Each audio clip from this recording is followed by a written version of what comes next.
I'm at this bar and I walk up to the guy and I say, "No, savings!" Oh, hey America. This is the DailyPay America Saves Week team. I'm Carl. I'm Nicole. And I'm Sarah. And we're super excited because this week is America Saves Week, and all week long we're going to be trying to share helpful tips to kickstart your savings efforts in 2019. As the content manager here, I worked on an article that was published on the blog that shares some data that talks a little bit about how tough it is to save money these days. Wages have stagnated, expenses continue to go up, and it's a tough time, but we want to try to help inspire you with some of the tips that we're going to be sharing this week. And those tips come from users just like you. So we've been reaching out to DailyPay users across the country, and we've had an incredible response rate so far. Some really amazing submissions have come in, and we're really excited to be sharing them with you all on our social media channels during America Saves Week.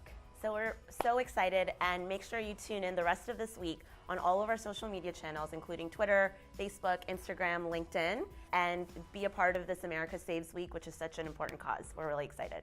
Okay, cool. See you out there.